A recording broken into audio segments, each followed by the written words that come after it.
Tonight, we will discuss states.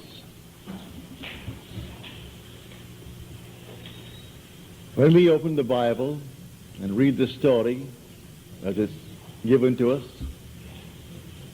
we may think we are talking about people that lived, individuals, persons that, as we are, but it's not so. The characters depicted in the Bible are not the individuals named. They are simply states signified by those names.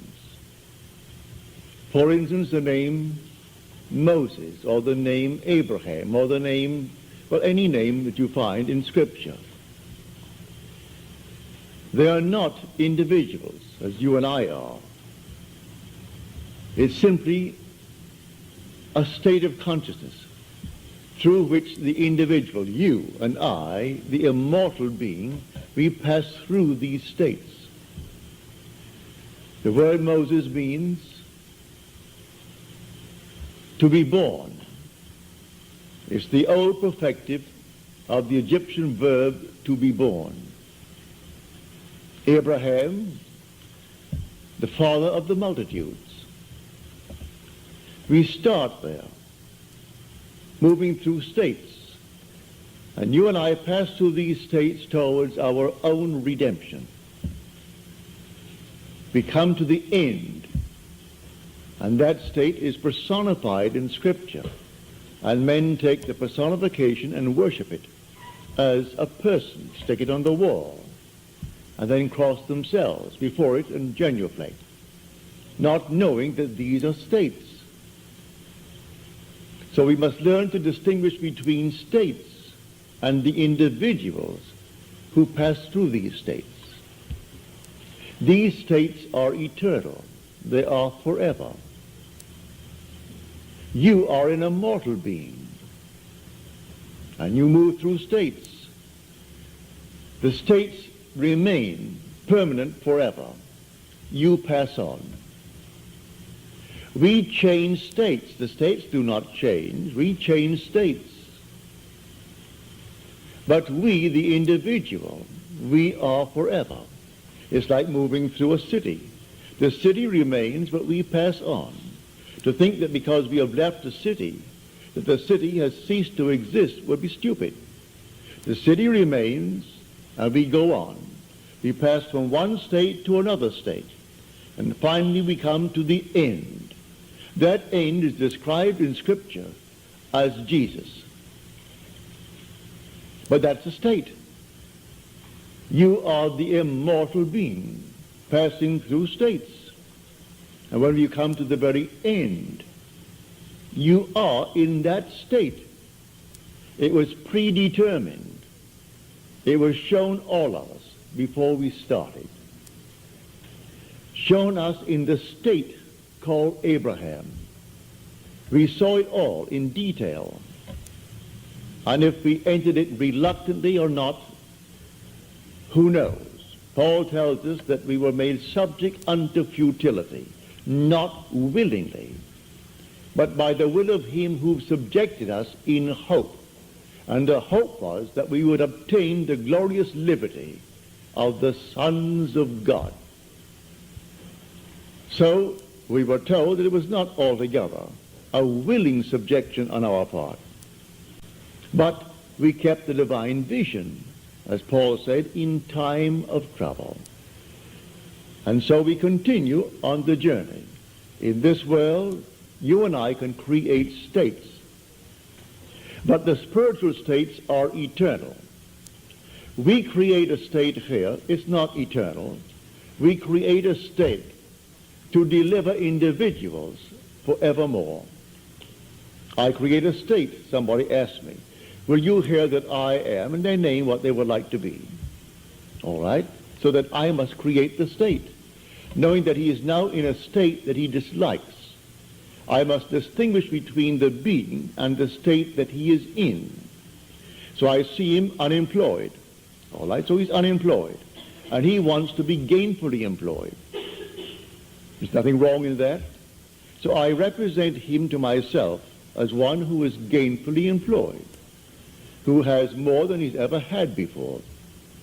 To the degree that I am self-persuaded that he is what I have now imagined him to be, to that degree he will actually become it. I move him out of one state into another. But that state into which he fell remains for anyone to fall into it. And all can fall into it at the same time, for that matter. He's not the only occupant of the state of being unemployed. There could be millions being unemployed. And there could be millions who desire to be out of it. Many who are unemployed have no desire to be out of it. They prefer to be on welfare. That's their desire. Perfectly all right. But if someone desires to be gainfully employed and to leave the state of being unemployed, you and I can create that state. Well, how do I create the state? By using my imagination. Imagination is not a state. It's the human existence himself. You are all imagination. And God is all imagination. You are God. And God is actually within you as your own wonderful human imagination. Now, these permanent states of the soul, these spiritual states, they remain. You and I pass through them towards our own redemption. But in the interval, we meet a friend, and the friend is in need of help. And the help is to move him out of the state. I can give him money, but as Peter said, silver and gold have I not for thee, but such as I have give I unto thee. And he creates a state and takes the man from being a beggar, who's always begging on the corner, and puts him into a state where he jumps up with joy. He's now employed, not begging for money. So he didn't give him coins. He simply gave him a new state of consciousness. So I take you as an individual. I represent you to myself as the one that you would like to be. The one that I, if I were in your state, would like to be. I make it fit within what is known as the golden rule. I do unto others as I would have them do unto me. If I were in that state, would I like to be in some better state? Certainly. Well, then, do it to another. And so if he asks it of you, you simply represent him to yourself as being gainfully employed, or if he's unwell, as being well, or if he is not, if he wants to be married and he can't find the proper mate, then in your mind's eye, you assume that he has found the proper mate. Whatever it is that is a normal, natural request that is not in conflict with your own moral, ethical code. And you create a state. This state, then you lift your individual into that state. Well, how do I do it? I carry on a conversation mentally with that friend from the basis that he is in that state. He tells me how happy he is with his new job and how much he's making. I see him in my mind's eye radiant. Well, then, am I self-persuaded that this imaginal act is a fact? Do I really believe in the reality of what I've done? Do I believe that imagining creates reality? I do. Well, then, to the degree that I am self-persuaded, he becomes the embodiment of what I've imagined him to be. These are states. So man must distinguish between the individual and the state that he is in.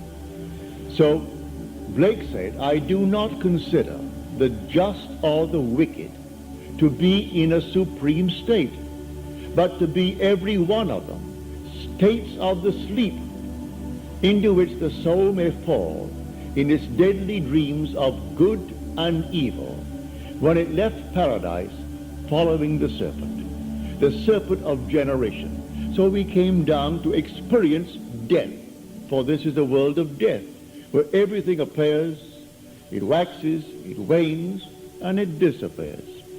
So everything dies in this world. No matter how long it seems to live, it dies eventually. So we come down into the world of death. And the last enemy to be destroyed or to be overcome is death. I enter death and then conquer death to prove that I cannot die. I am an immortal being, for I am all imagination.